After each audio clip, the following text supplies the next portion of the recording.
تبارك الذي نزل الفرقان على عبده ليكون للعالمين نذيرا. نحمده ونصلي ونسلم على رسوله الكريم. أما بعد فأعوذ بالله من الشيطان الرجيم. بسم الله الرحمن الرحيم. قل إن كنتم تحبون الله فاتبعوني يحببكم الله ويغفر لكم ذنوبكم والله غفور رحيم. وقال النبي صلى الله عليه وسلم: من أحيا سنتي فقد أحبني ومن أحبني كان معي في الجنة.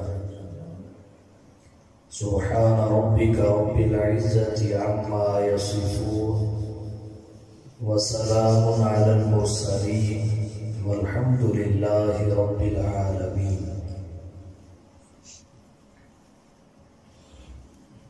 انتہائی واجب الاحترام، قابل سب تکریم و تعظیم، معزز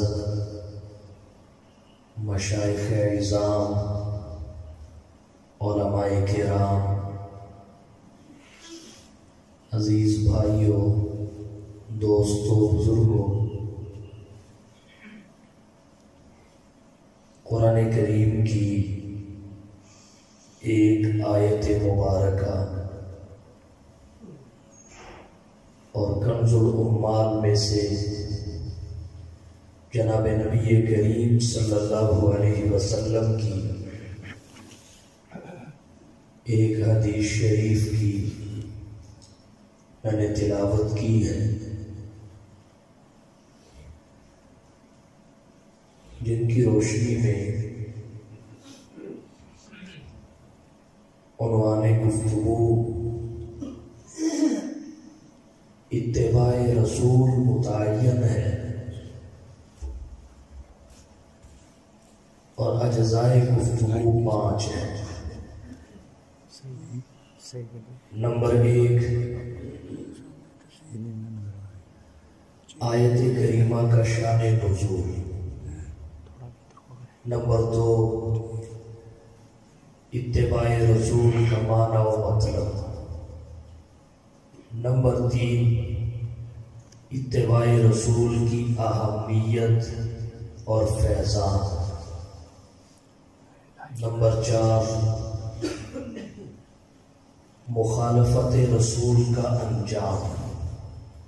نمبر 5، حضرات صحابہ کرام رضی اللہ تعالی عنہم اجمعین کا اتباع رسول کا ذوق۔ ان 5 اجزاء پر مختصراً چند معروضات پیش کروں گا۔ پہلی بات، آیت کریمہ کا شان نزول۔ صاحب تفسیر خازن نے آیت کریمہ کے شان نزول کے حوالہ سے لکھا ہے: جناب نبی کریم صلی اللہ علیہ وسلم قریش کی جماعت کے پاس تشریف لائے۔ وہ قریش جنہوں نے کعبۃ اللہ میں بت نصب کر رکھے تھے، ان کی پوجا پاٹ کرتے تھے۔ آپ صلی اللہ علیہ وسلم نے انہیں مخاطب کر کے فرمایا: اے گروہ قریش، تم اپنے آباء و اجداد حضرت ابراہیم اور اسماعیل کے دین سے ہٹ چکے ہو، کیونکہ ان میں سے کسی نے بھی یہ کام نہیں کیا۔ قریشی کہنے لگے: ہم تو فقط اللہ کی محبت میں کرتے ہیں، ان کی پوجا فقط اللہ کی محبت میں کرتے ہیں، اس لیے کہ یہ ہمیں اللہ کے قریب کر دیں گے۔ قرآن کریم نے بھی ان کی اس بات کو ذکر فرمایا، مَا نَعْبُدُهُمْ إِلَّا لِيُقَرِّبُونَا إِلَى اللَّهِ زُلْفَىٰ، اور کہیں انہوں نے کہا هَٰؤُلَاءِ شُفَعَاؤُنَا عِندَ اللَّهِ، جب انہوں نے کہا ہم ان کی پوجا اللہ کی محبت میں کرتے ہیں، تو اللہ تعالیٰ نے اس وقت قرآن کریم کی سورہ آل عمران کی اس آیت کو نازل فرمایا، اور انہیں محبت الہی کے حوالہ سے اللہ تعالیٰ نے حقیقت سے باخبر کیا۔ ایک دوسرا قول اس آیت کریمہ کے سبب نزول کے بارے میں یہ ہے کہ یہود مدینہ یہ بات کہا کرتے تھے ہمیں اتباع رسول کی ضرورت نہیں، اس لیے کہ ہم اللہ کے بیٹے اور محبوب ہیں، اور ان کا قول بھی اللہ نے قرآن میں نقل کیا ہے، نحن ابناء اللہ و احباؤہ۔ ان کا کہنا یہ تھا اتباع رسول کی ہمیں ضرورت ہے، ہم اللہ کے بیٹے ہیں، اللہ کے محبوب ہیں، تو ہمیں اللہ تعالیٰ ویسے ہی کرم اور رحم سے گزار دیں گے۔ تو اس وقت اللہ تعالیٰ نے اس آیت کریمہ کو نازل فرمایا، اور یہ قول قوی قرار دیا گیا۔ اس کی وجہ مفسرین نے یہ لکھی کہ سورہ آل عمران مدنی ہے، اور اس سبب نزول کا تعلق مدینہ کے یہودیوں سے ہے، ان کی بات سے ہے۔ دوسری بات ہے اتباع رسول کا معنی و مطلب کیا ہے۔ اتباع عربی زبان کا لفظ ہے، اس کا معنی ہوتا ہے کسی کے پیچھے پیچھے چلنا، اور اتباع رسول کا معنی ہے رسول کے پیچھے پیچھے چلنا، رسول کی اتباع کرنا اقوال اور افعال میں، رسول کے پیچھے پیچھے رسول کے نقش قدم پر چلنا، اقوال و افعال میں رسول کی مطابقت اور پیروی کرنا، جس کا دوسرا نام اتباع سنت بھی ہے۔ تیسری بات، اتباع رسول کی اہمیت کیا ہے۔ اتباع رسول کی اہمیت، اتباع رسول اللہ کی محبت کے دعویٰ کی صداقت کی دلیل ہے۔ اس کے بغیر محبت الہی کا دعویٰ سچ نہیں ہوتا۔ مشرکین مکہ کے حوالہ سے شان نزول میں جو پہلا قول تھا وہ یہ، ہم اللہ کی محبت میں غیر اللہ کی پوجا کرتے ہیں۔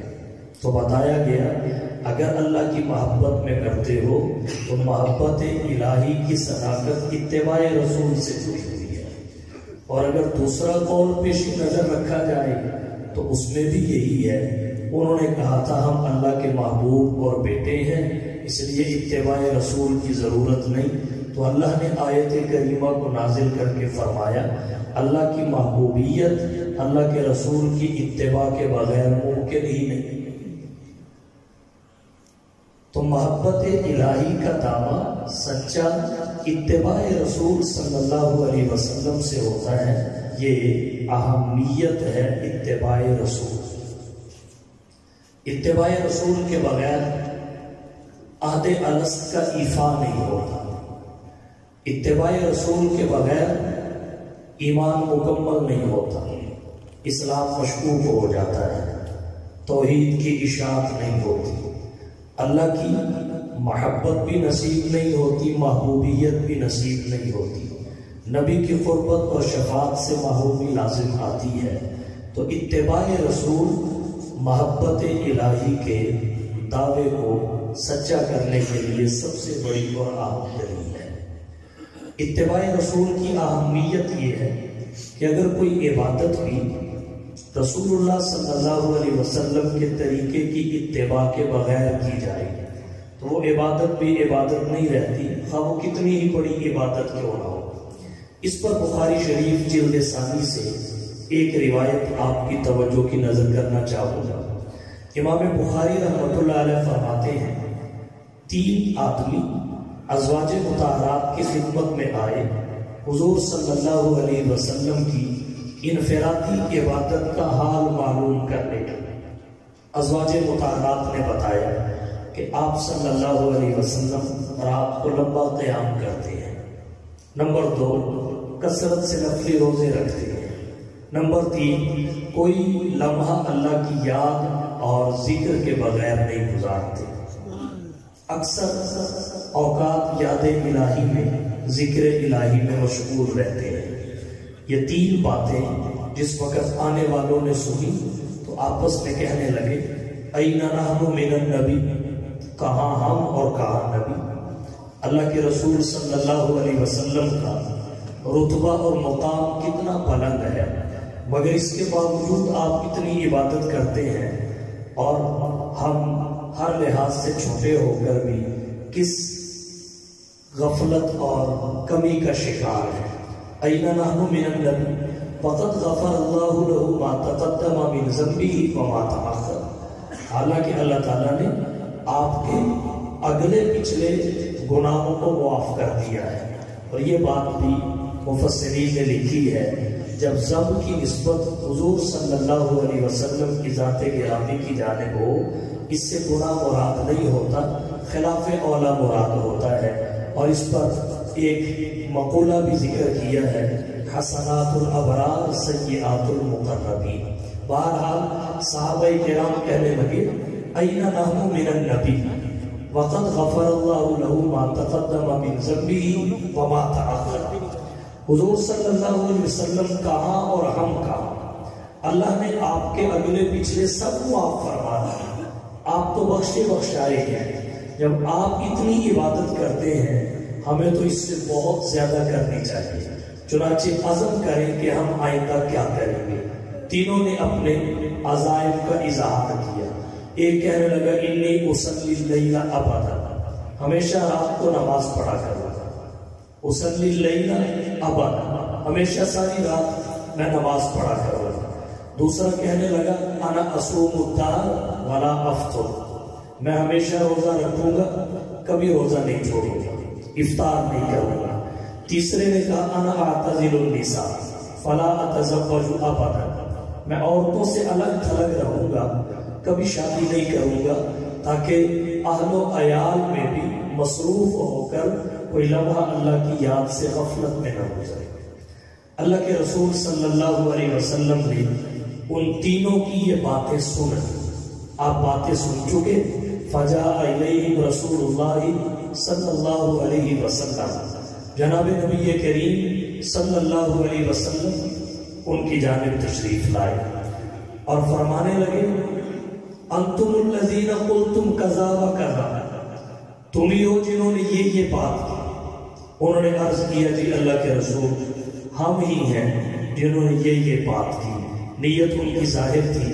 اللہ کے رسول صلی اللہ علیہ وسلم نے فرمایا، قسم ہوگا میں تم میں سب سے زیادہ متقی اور پرہیزگار ہوں، لیکن اس کے باوجود انا اصلی، میں نماز بھی پڑھتا ہوں، وارقد، اور میں جاگتا بھی ہوں، انا اصوم وافطر، روزہ بھی رکھتا ہوں، افطار بھی کرتا ہوں، واتزوج النساء، اور میں نے عورتوں کے ساتھ شادی بھی کی ہے، میں نماز بھی پڑھتا ہوں رات کو، جسے قیام اللیل کہتے ہیں، اور آرام بھی کرتا ہوں، روزہ بھی رکھتا ہوں، افطار بھی کرتا ہوں، شادیاں بھی میں نے کی ہیں۔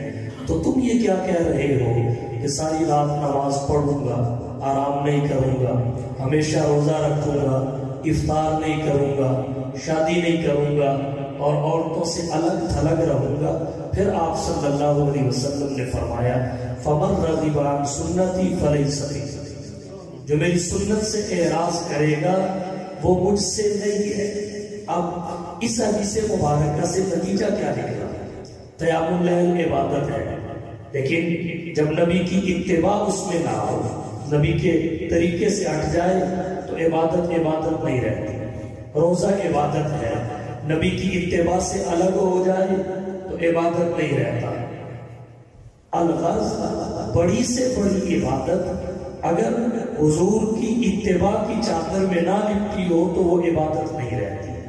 مشقت ہوتی ہے، وقت کا اس میں لگ جانا کسی کام نہیں آتا۔ جب اتباع رسول کی چادر میں وہ لپٹ جائے تو اس کی خوشبو دنیا میں بھی محسوس ہوتی ہے، نفع آخرت میں بھی محسوس ہوتا ہے۔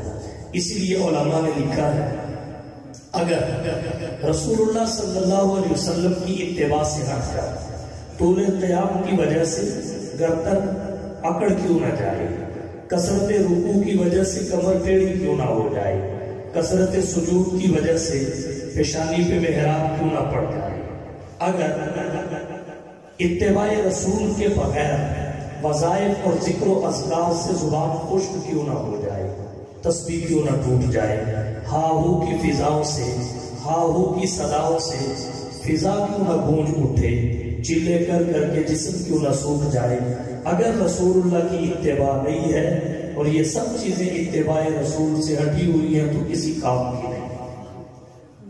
تو عبادت بھی تب عبادت ہے جب رسول اللہ صلی اللہ علیہ وسلم کے طریقے کے مطابق ہو اور اس میں اتباع رسول کا پہلو موجود اور محفوظ ہو، وگرنہ عبادت بھی عبادت نہیں ہے۔ اس پہ ایک چھوٹی سی مثال ذکر کرنا چاہوں۔ مغرب کی ہم 3 رکعتیں پڑھتے ہیں، جب مغرب کی نماز پڑھتے ہیں تو امام کے پیچھے جو ہم پڑھتے ہیں وہ 3 رکعتیں پڑھتے ہیں۔ اگر کسی کے ذہن میں خیال آ جائے ظہر میں بھی 4 پڑھی، عصر میں بھی 4 پڑھی، عشاء میں بھی 4 پڑھیں گے تو مغرب میں 4 کیوں نہ پڑھیں؟ قیام بھی اللہ کے سامنے، رکوع اور جھکنا بھی اللہ کے سامنے، سجدہ بھی اسی کے سامنے، قیام میں تلاوت بھی اسی کے قرآن کی، رکوع اور سجدے میں تسبیحات بھی اسی کے نام کی، تو 3 کے بجائے میں 4 کر لیتا ہوں۔ اب اگر وہ 3 کے بجائے 4 رکعتیں پڑھے گا تو نہ صرف یہ کہ چوتھی کا اسے فائدہ نہیں ہوگا بلکہ پہلے 3 رکعتیں جو پڑھ چکا اس کے فوائد سے بھی معروف ہو جائے گا جب قصداً اور ارادتاً اس طرح کرے گا۔ اور اگر صاحب کی وجہ سے ہوا تو شریعت مطہرہ نے، فقہ اور فقہا نے اس کے الگ ضوابط بیان کیے ہیں۔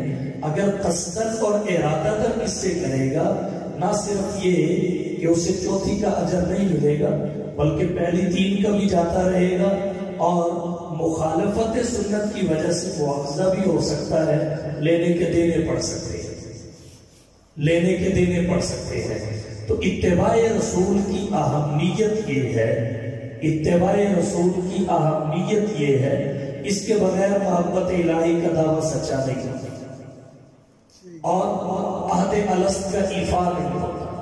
انسان اپنی غرض تخلیق کو پورا نہیں کر سکتا، مقصد پیدائش کی تکمیل نہیں کر سکتا۔ اس لیے اللہ تعالیٰ نے فرمایا قل ان کنتم تحبون اللہ فاتبعونی، اے حبیب فرما دیجئے اگر تم اللہ کی محبت چاہتے ہو فاتبعونی، پھر میری اتباع کرو، میری اتباع کرو۔ محبت الہی کے دعویٰ کی صداقت کی دلیل اتباع رسول ہے، اور اتباع کے لفظ میں یہ بات شامل ہے کہ یہ نہیں کہ عقل میں آئے گا، حکمت سمجھ میں آئے گی تب مطابقت اور پیروی کریں گے، سمجھ میں آئے تب بھی کریں، سمجھ میں نہ آئے تب بھی کریں۔ ما آتاکم الرسول فخذوہ وما نہاکم عنہ فانتہوا من غیر فصل، کوئی تفصیل نہیں ہے کہ عقل میں حکمت آئے گی، سمجھ میں آئے گی تو اس کا اتباع ہوگا، نہیں آئے گی تو نہیں۔ مطلق ہے جو رسول تمہیں دے، تمہاری عقل اور سمجھ میں حکمت آئے تب بھی لے لو، نہ آئے تب بھی لے لو۔ وما نہاکم عنہ فانتہوا، اور جس سے اللہ کے رسول صلی اللہ علیہ وسلم منع کرے، ممانعت کی حکمت بھی سمجھ میں آئے تب بھی چھوڑ دو، نہ سمجھ میں آئے تب بھی چھوڑ دو۔ یہ نہیں کہ ہماری عقل میں آئے گا تو مانیں گے، عقل میں نہیں آئے گا تو نہیں مانیں گے۔ صحابہ کرام کا بڑا کمال یہ تھا، وہ یہ پوچھتے تھے اللہ کے رسول کیا کریں؟ حضور صلی اللہ علیہ وسلم نے جو فرما دیا انہوں نے کر دیا۔ ان کی زبان پہ یہ آتا تھا کیا کریں، اور ہماری زبان پہ یہ آتا ہے کیوں کریں۔ ہم یہ بہت کم پوچھتے ہیں، یہ تو پوچھتے ہی نہیں کیا کریں، کیونکہ اگر یہ پوچھے تو پھر کرنا پڑ جاتا ہے۔ اگر کوئی بتا دے کہ یہ کر لو تو اس پہ ہم سوال ڈالتے ہیں کیوں کریں۔ تو سب سے بڑی بات یہی ہے، جب اللہ اور اس کے رسول کا حکم ہے تو پھر اس کے جواب میں تو ہماری تسلی ہو جانی چاہیے۔ تو یہ نہیں کہ سمجھ میں آئے گا تو کریں گے، نہیں آئے گا تو نہیں کریں گے۔ حضرت علی رضی اللہ تعالی عنہ کے بارے میں روایات میں آتا ہے، فرمانے لگے اگر دین ہماری عقل اور سمجھ کے تابع ہوتا تو پھر عقل اور سمجھ یہ کہتی ہے کہ موزے پر مسح اوپر کی جانب نہ کیا جائے بلکہ نیچے کی جانب کیا جائے، کیونکہ زمین کے ساتھ موزے کا نچلا حصہ مس کرتا ہے۔ لیکن میں نے اللہ کے رسول صلی اللہ علیہ وسلم کو موزے کے اوپر والے حصے پہ مسح کرتے دیکھا، اب میری عقل ایک طرف رہی، اتباع سنت میرے لیے اہم ہے۔ تو فرمایا فاتبعون، اگر اللہ کی محبت چاہتے ہو تو میری اتباع کرو۔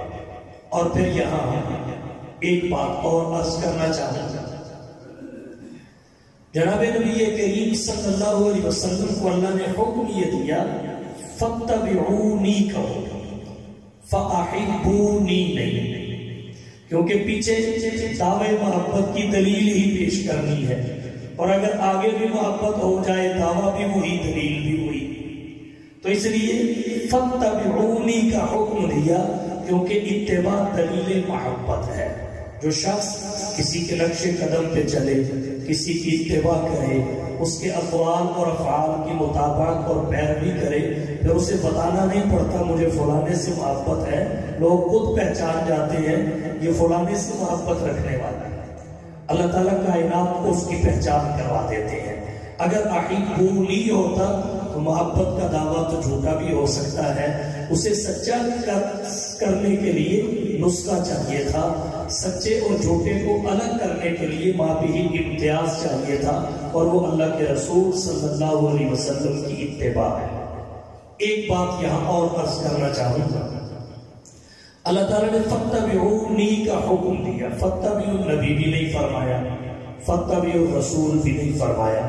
میرے حضرت فرمایا کرتے ہیں اگرچہ نبی اور رسول کا لفظ مطلقاً جب بولا جائے اس سے حضور صلی اللہ علیہ وسلم کی ذات گرامی مراد ہوتی ہے۔ نبی اور رسول کا لفظ جب مطلق بولا جائے، نبی اور رسول کا صیغہ جب مطلق بولا جائے، رسول نے فرمایا، نبی نے فرمایا، تو اس سے حضرت موسیٰ مراد نہیں ہوتے، حضرت عیسیٰ مراد نہیں ہوتے، بلکہ جناب نبی کریم صلی اللہ علیہ وسلم کی ذات گرامی مراد ہوتی ہے۔ لیکن اس کے باوجود اللہ نے فاتبعوا النبی نہیں فرمایا، فاتبعوا الرسول نہیں فرمایا، بلکہ حکم یہ دیا کہ انہیں کہو فاتبعونی، خاص میری اتباع کریں، میرے اقوال اور افعال کی مطابقت کریں، یا ضمیر ذکر کی جو واحد متکلم کے لیے ہے، متکلم وہ بھی واحد ہے۔ اب یہ فاتبعونی کیوں کہا، اس کی حکمت کیا ہے؟ حدیث مبارکہ میں آتا ہے حضور صلی اللہ علیہ وسلم نے فرمایا انہ سیکون فی امتی ثلاثون کذابون دجالون، میری امت میں میرے بعد 30 ایسے آدمی آئیں گے جو کاذب نہیں کذاب ہوں گے، دجال ہوں گے، کلہم یزعم انہ نبی اللہ، ان میں سے ہر ایک دعویٰ کرے گا کہ وہ اللہ کا نبی ہے، حقیقت کیا ہے؟ انہ لا نبی بعدی، میرے بعد نبی کوئی نہیں، انا خاتم النبیین لا نبی بعدی۔ اب 30 آنے ہیں، ان میں سے ہر ایک نے نبوت کا دعویٰ کرنا ہے۔ اگر نبی اور رسول کا لفظ ہوتا تو کوئی اس نبی اور رسول کے لفظ کا مصداق اپنے آپ کو قرار نہ دے دیتا اور اسے اپنے آپ پہ فٹ اور منطبق نہ کر لیتا۔ اللہ تعالیٰ نے ختم نبوت کا کامل اظہار فرمایا، اگر کوئی اور احتمال ہے تو اس کا دروازہ ہی بند کر دیا۔ حبیب فاتبعوا النبی نہیں بلکہ فاتبعونی فرمایا، خاص میری اتباع کرو، میری اتباع۔ اب پتہ یہ چلا کہ محبت الہی کے دعوے کی صداقت بندی ہوئی ہے اتباع سے، اور اتباع بندی ہوئی ہے حضور کی ذات گرامی سے۔ حضور کی ذات گرامی کی اتباع ہے، اور جو اتباع ہے وہ محبت الہی کے دعوے کی صداقت ہے۔ اس لیے فرمایا فاتبعونی، انہیں کہیے کہ خاص میری اتباع ہے۔ اس کا فیضان کیا ہے؟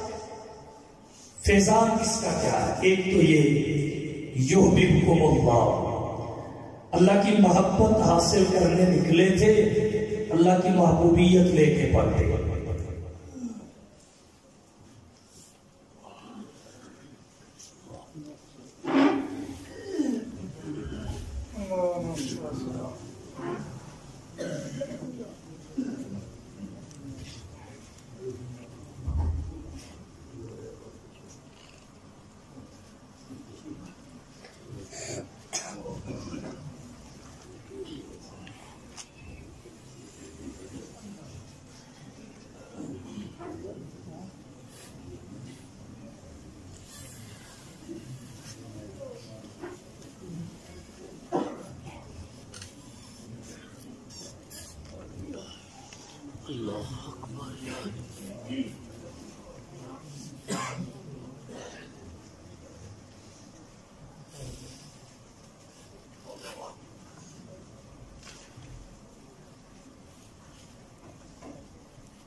اتباع رسول صلی اللہ علیہ وسلم کا فیضان، یحببکم اللہ، محبت الہی کے لیے نکلو گے، اتباع رسول کی برکت سے محبوبیت الہی لے کر پلٹو گے، اور معراج یہی ہے کہ اللہ کی محبوبیت حاصل ہو۔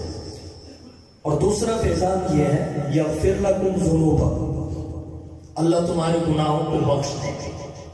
اور اللہ ہی کیوں بخشیں گے؟ اس لیے کہ اتھارٹی اللہ کی ہے، یہ منصب اللہ کا ہے، واللہ غفور الرحیم۔ بعض علماء فرماتے ہیں قرآن کریم میں اللہ کے ذاتی نام کے بعد، اس میں اللہ کے بعد جو اللہ کا ذاتی نام ہے وہ علم لذات الواجب الوجود المستجمع لجمیع صفات الکمال، اس کے بعد اگر اللہ کے دو صفاتی نام اکٹھے آ جائیں تو پہلا صفاتی نام دعویٰ ہوتا ہے، دوسرا صفاتی نام اس کی دلیل ہوتا ہے۔ واللہ غفور، اللہ بخشے گا۔ اللہ کیوں بخشے گا؟ رحیم جو ہوا، مہربان جو ہوا، دلیل یہ ہے کہ وہ رحیم ہے۔ تو ایک فیضان یہ ہے کہ اللہ کی محبوبیت حاصل ہوگی، اور دوسرا فیضان یہ ہے اللہ تعالیٰ اتباع رسول صلی اللہ علیہ وسلم کی برکت سے گناہوں کو بخش دیں گے۔ اگلی بات، صحابہ کرام رضی اللہ تعالیٰ عنہ اجمعین اتباع رسول کو اپنی طبیعت بنا چکے تھے، اور وجہ اس کی یہ تھی رسول اللہ صلی اللہ علیہ وسلم کی مخالفت کا انجام بہت برا ہے۔ چوتھی بات، مخالفت رسول کا انجام، اللہ نے قرآن کریم میں فرمایا فَلْيَحْذَرِ الَّذِينَ يُخَالِفُونَ عَنْ أَمْرِهِ أَن تُصِيبَهُمْ فِتْنَةٌ أَوْ يُصِيبَهُمْ عَذَابٌ أَلِيمٌ، چاہیے کہ لوگ ڈریں رسول کے حکم کی مخالفت کرنے سے۔ فَلْيَحْذَرِ الَّذِينَ يُخَالِفُونَ عَنْ أَمْرِهِ، چاہیے کہ ڈریں وہ لوگ جو رسول کے حکم کی مخالفت کرتے ہیں، اس بات سے أَن تُصِيبَهُمْ فِتْنَةٌ کہ انہیں کوئی فتنہ آ پہنچے، او یصیبہم عذاب علیم یا انہیں دردناک عذاب پکڑ لے۔ فتنے سے مراد دنیا کی پریشانی مراد لی گئی، اور عذاب علیم سے مراد آخرت کی تکلیف، مشقت اور عذاب مراد لیا گیا۔ تو رسول اللہ صلی اللہ علیہ وسلم کی مخالفت دنیا میں بھی پریشانی میں مبتلا کرتی ہے، اور آخرت میں تو عذاب کا باعث بنے گی ہی بنے گی۔ مشرکین مکہ کے پاس کیا کچھ نہیں تھا، شکست سے دوچار ہوئے، قحط سالی میں مبتلا ہوئے، اور آج ہمارے اوپر جو حالات ہیں، آمدن نیچے ہے، خرچ اوپر ہے، گھر سے نکلتے ہیں پتہ ہی نہیں خیریت سے واپس بھی پلٹیں گے یا نہیں پلٹیں گے، انتشار ہے، افتراق ہے، افراتفری ہے، اور پریشانیاں ہی پریشانیاں ہیں۔ اگر ہم غور کریں تو اس کے پیچھے سبب رسول اللہ صلی اللہ علیہ وسلم کی اتباع کا ترک ہے، آپ کی مخالفت ہے، سنت کی مخالفت ہے۔ تو فرمایا فَلْيَحْذَرِ الَّذِينَ يُخَالِفُونَ عَنْ أَمْرِهِ ان تصیبہم فتنۃ، یہ فتنہ ہے، او یصیبہم عذاب علیم، یہ عذاب اخروی ہے، تو دنیا میں بھی رسوائی اور پریشانی، آخرت میں بھی رسوائی اور پریشانی۔ اور آخرت کے حوالے سے ایک روایت اور ذکر کرتا ہوں۔ امام بخاری رحمۃ اللہ علیہ نے بخاری شریف جلد ثانی میں ایک حدیث ذکر کی۔ جناب نبی کریم صلی اللہ علیہ وسلم نے فرمایا انا فرتکم علی الحوض، میں تم سے پہلے حوض پر تمہارا منتظر ہوگا۔ وہاں حضور صلی اللہ علیہ وسلم کے امتی آئیں گے، آپ صلی اللہ علیہ وسلم اپنے پیاسے امتیوں کو اپنے دستے مبارک سے جام کوثر پلائیں گے۔ اور ترمذی شریف کی روایت ہے حوض کوثر پہ اتنی کثرت سے پیالے رکھے ہوں گے جتنی کثرت سے آسمان پہ ستارے ہیں، اس لیے کہ حضور صلی اللہ علیہ وسلم کے دامن رحمت میں آ کر کسی کو انتظار کی زحمت نہ اٹھانی پڑے۔ جناب نبی کریم صلی اللہ علیہ وسلم کے دستے مبارک سے جو ایک مرتبہ جام کوثر پی لے گا پھر اسے پیاس نہیں لگے گی، لیکن اس پیاس کے بارے میں یہ کہا جاتا ہے جنت میں جانے تک پیاس نہیں لگے گی، جنت میں جانے تک۔ اب یہاں اللہ کے رسول صلی اللہ علیہ وسلم کا پلانا اور پھر جام کوثر کا پینا، جو پیا جائے گا وہ جام کوثر ہوگا، اور جہاں سے پیا جائے گا وہ حوض کوثر ہوگا، پلانے والے ساقی کوثر ہوں گے۔ اب عین ممکن ہے کہ کبھی بھی پیاس نہ لگتی، لیکن یہ پیاس جو جنت میں جا کے لگے گی یہ شاید اس وجہ سے لگے گی کہ وہاں نہریں اور بھی ہیں، وہاں مشروبات اور بھی ہیں۔ اللہ تعالیٰ جنتیوں کو ان کی لذت سے لطف اندوز ہونے کا موقع فراہم کرنا چاہتے ہیں، جنتی ان سے بھی لطف اندوز ہو سکے، وگرنہ ساقی کوثر کے ہاتھوں جام کوثر پی لیا جائے تو شاید پھر کبھی بھی پیاس نہ لگے۔ تو حضور صلی اللہ علیہ وسلم سے جو پی لے گا جنت میں جانے تک اسے پیاس نہیں لگے گی، اور جنت میں پیاس لگے گی تاکہ دوسری جنت کی نعمتوں اور مشروبات کی لذت سے لطف اندوز ہو سکے۔ اللہ کے رسول صلی اللہ علیہ وسلم کی نظر پڑے گی ایک گروہ پر جو حضور صلی اللہ علیہ وسلم کی جانب پڑھ رہا ہوگا، آپ انہیں پہچانیں گے، وہ آپ صلی اللہ علیہ وسلم کو پہچانیں گے، لیکن اچانک حضور صلی اللہ علیہ وسلم اور ان کے درمیان ایک رکاوٹ اور دیوار حائل ہو جائے گی۔ آپ صلی اللہ علیہ وسلم فرمائیں گے یہ تو میرے ہیں، تو جبرائیل جواب دیں گے اللہ کے رسول صلی اللہ علیہ وسلم انک لا تدری ما احدثوا بعد ذالک، آپ کو معلوم نہیں کہ انہوں نے آپ کے بعد ایجاد فی الدین اور احداث فی الدین کی کیا بھرمار کی تھی۔ جب اللہ کے رسول صلی اللہ علیہ وسلم یہ دلیل سنیں گے پھر آپ فرمائیں گے سحقا لمن غیر بعدی، مجھ سے دور کر دو اسے جس نے میرے بعد میرے دین میں تغیر کیا، تبدیلی کی اور سنت کی جگہ بدعت کو لے آیا۔ یاد رکھیے جب بھی کوئی بدعت آتی ہے وہ کسی سنت کو کمزور ضرور کرتی ہے، سنت کی جگہ لیتی ہے، اس لیے مخالفت سنت کا انجام یہ ہے کہ آدمی یہاں بھی فتنے سے نہیں بچ سکے گا اور آخرت میں بھی عذاب علیم اور اللہ کے نبی کی زبان سے سننا پڑے گا۔ سحقا لمن غیر بعدی۔ پانچویں اور آخری بات، صحابہ کرام رضی اللہ تعالیٰ عنہم اجمعین کا اتباع رسول کا شوق کیا تھا، اتباع سنت رسول کا۔ چند واقعات ذکر کرتا ہوں۔ امام مسلم رحمۃ اللہ علیہ نے مسلم شریف کتاب الحج میں روایت ذکر کی، حضرت عمر بن خطاب رضی اللہ تعالی عنہ تشریف لائے، حجر اسود کو بوسہ دیا، حجر اسود کو بوسہ دینے کے بعد حجر اسود کو مخاطب کیا اور مخاطب کر کے کہا تو ایک پتھر ہے، میں جانتا ہوں کہ تو ایک پتھر ہے، میں نے تجھے بوسہ اس لیے دیا ہے کہ میرے حبیب نے تجھے بوسہ دیا ہے، اگر میرے پیغمبر نے تجھے بوسہ نہ دیا ہوتا میں کبھی بوسہ نہ دیتا۔ اللہ کے رسول صلی اللہ علیہ وسلم نے بوسہ دیا تو اتباع رسول کے پیش نظر بوسہ دیا، حکمتوں پہ نظر نہیں تھی۔ اسی طرح قاضی ایاز رحمۃ اللہ علیہ نے الشفاء فی حقوق المصطفیٰ میں لکھا ہے، حضرت عبداللہ بن عمر رضی اللہ تعالی عنہ ایک مرتبہ ایک مقام پر اپنی سواری کی لگام کو پکڑ کر اسے چکر دے رہے تھے، گھما رہے تھے۔ کسی نے سبب پوچھا چکر دینے اور گھمانے کا سبب کیا ہے؟ وہ کہنے لگے سبب اور حکمت تو مجھے معلوم نہیں، میں نے رسول اللہ صلی اللہ علیہ وسلم کو یہاں ایسے کرتے دیکھا تھا، میں نے رسول اللہ کی اتباع اور محبت میں ایسے کیا۔ اسی طریقے سے ایک واقعہ اور ذکر کرتا ہوں، حدیبیہ کے مقام سے جناب نبی کریم صلی اللہ علیہ وسلم نے حضرت عثمان بن عفان رضی اللہ تعالی عنہ کو اپنا سفیر بنا کر سرداران قریش سے مذاکرات کے لیے بھیجا۔ جب حضرت عثمان بن عفان رضی اللہ تعالی عنہ تشریف لے گئے، اپنے چچا زاد بھائی کے گھر رات گزاری، صبح اٹھے اور ان کے ساتھ مذاکرات کے لیے روانہ ہوئے۔ حضرت عثمان بن عفان رضی اللہ تعالی عنہ کا تہبند نصف پنڈلی پر تھا، ٹخنوں سے اوپر تھا، تو چچا زاد کہنے لگا عثمان یہاں جتنا بڑا سردار ہوتا ہے اس کا تہبند اتنا ہی ٹخنوں سے نیچے ہوتا ہے، یہاں کا کلچر اور ہے وہاں کا کلچر اور ہے، اس لیے میری آپ سے درخواست ہے آپ تہبند تھوڑی دیر کے لیے نیچا کر لیں تاکہ ان کے ہاں اہمیت تب محسوس نہ ہو، وقت میں کمی نہ آئے اور مذاکرات کامیاب ہو جائے۔ یہ بھی ممکن ہے کہ اس طرح دیکھ کر وہ مذاکرات کریں ہی نہ۔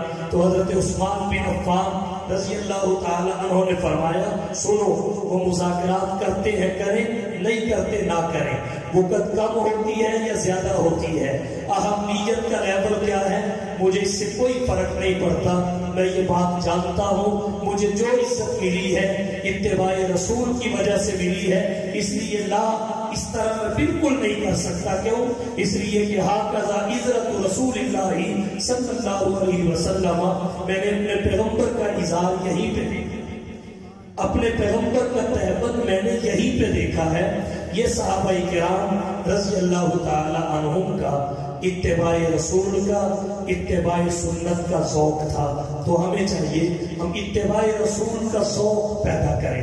ہمارے معاشرے کی حالت یہ ہے کہ سنت مفت میں بھی ملے تو ہم چھوڑ دیتے ہیں، بدعت خریدنی بھی پڑے تو ہم خرید لیتے ہیں، سنت سہولت سے بھی ملے تو ہم قدر نہیں کرتے، بدعت کے لیے مشقت بھی اٹھانی پڑے تو ہم اس کے پیچھے پیچھے بھاگتے ہیں۔ حالانکہ صحابہ کرام رضی اللہ تعالیٰ عنہم اجمعین حضور کی ایک ایک سنت تلاش کر کے اس کی اتباع کرتے تھے، اور ہمارا حال یہ ہے صحابہ کرام سنت پہ عمل کرتے تھے کہ وہ سنت ہے، اور ہمارا معاشرہ سنت کو ترک کرتا ہے کہ وہ سنت ہے۔